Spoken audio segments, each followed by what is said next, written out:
বন্ধুরা, এই যে বাচ্চাটি দেখতে পাচ্ছেন, এই বাচ্চাটির জন্ম হবার পর সে হাতে যে সিজারটি রয়েছে, সিজারটি এমন কাণ্ড করেছে যে কাণ্ডটি দেখার পর অবশ্যই আপনি অবাক হয়ে যাবেন। হ্যাঁ বন্ধুরা, যখন এই বাচ্চাটির জন্মের টাইম এসে যায় তখন এই বাচ্চাটির মাটি হসপিটালে নিয়ে যায়, তারপরে এই ঘটনাটি ঘটে এবং এই ঘটনাটি আমি আপনাদেরকে শোনাবো। তার আগে অবশ্যই ভিডিওতে একটা লাইক করে দিন যদি আপনি আপনার মাকে ভালোবেসে থাকেন। মাটির বাচ্চা হচ্ছিল না, মাটির অনেক বছর বিয়ে হয়েছিল কিন্তু তার জন্য কোনো বাচ্চা হচ্ছিল না। তাকে তার শাশুড়িরা সবাই কথা শোনাতো যে বাচ্চা হয়নি। সে এভাবে অনেক কথা শুনতো এবং অনেক কষ্ট পেত। সে মহান রব্বুল আলামিন আল্লাহ তাআলার কাছে বারবার দোয়া প্রার্থনা করতো এবং সে তাহাজ্জুদের নামাজ পড়তো। হঠাৎ দেখা গেল যে তার গর্ভে একটা সন্তান এসেছে। যখন তার গর্ভে সন্তান আসে, সেই সন্তানটি আসার পর তারা খুব খুশি হয় এবং সেটি যখন ভবিষ্যতের টাইম হয়ে যায় সেটিকে নিয়ে ডাক্তারের কাছে হসপিটালে ভর্তি হয়। যখন তার স্বামী তাকে হসপিটালে ভর্তি করার পর ডাক্তার টাইম দিয়ে দেয় এই টাইমের মধ্যে বাচ্চা ভূমিষ্ঠ হবে। দেখা যায় যে বাচ্চাটিকে সিজারের মাধ্যমে বাচ্চাটিকে একেবারে ভূমিষ্ঠ করা হয়। বাচ্চাটি যখন বের হওয়ার পর সঙ্গে সঙ্গে বাচ্চাটি ডাক্তারের হাত থেকে সিজারটি নিয়ে নেয়। আর সিজারটিকে নিয়ে নেওয়ার পর বাচ্চাটি ওটাকে শক্ত করে ধরে নেয়, ছাড়তেই চায় না।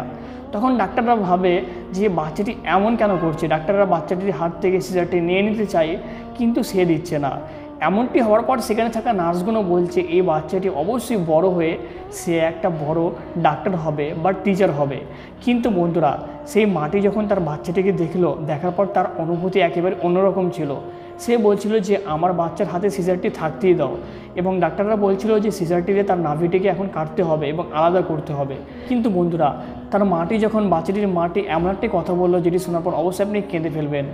মেয়েরা যখন তারা বিবাহ করে এবং তারা মা হতে খুব ইচ্ছা হয়, কিন্তু অনেক মেয়েদের ভাগ্যে এমন আছে যাদের সন্তান হয় না। বন্ধুরা, তাদের যে কী কষ্ট হয় তারাই জানে। এই মেয়েটি সেই ঘটনাটি বলছিল যে আমার বিবাহ হয়েছিল প্রায় 7 বছর হয়ে গেছিল কিন্তু আমি কোনো সন্তানের মুখ দেখিনি। মহান আল্লাহ রব্বুল আলামিন আমাকে সন্তানটি দান করে আর এটি পাওয়ার পর আমি এত খুশি হয়েছিলাম যে আমি সেই খুশিটা আপনাদের সকলের সামনে বলে বোঝাতে পারবো না। যে একটা মেয়ে যখন সে মা হতে থাকে তখন তার আনন্দ একেবারে উৎফুল্ল হয়ে যায়। আমার স্বামী আমাকে কোনোভাবেই ভালোবাসতো না, কিন্তু এই বাচ্চাটি হওয়ার পর থেকে আমার স্বামীও আমাকে ভালোবাসতে লাগে এবং আমার শ্বশুর শাশুড়িরা তারাও ভালোবাসতে লাগে। তখন ওই মেয়েটি যখন এই ঘটনাটি এই রেকর্ডিংটি দেখে তার বাচ্চা যে সে সিজারটিকে নিয়েছিল, এটি দেখার পর মেয়েটি খুব খুশি হয়েছিল। বন্ধুরা, অনেক মেয়ে এমন আছে যাদের বিবাহ হয়ে যায় কিন্তু তারা এখনও পর্যন্ত মা হতে পারেনি। তাদের জন্য অবশ্যই দোয়া করতে ভুলবেন না। কমেন্টে অবশ্যই আমিন লিখুন। আপনাদের একটা আমিন লেখার কারণে হয়তো এমন অনেক দাম্পত্য আছে যারা বাবা হতে পারবে এবং যারা মা হতে পারবে। তাদের জন্য অবশ্যই দিল থেকে ভালোবাসা খুলে অবশ্যই কমেন্টে আমিন লিখে দিন।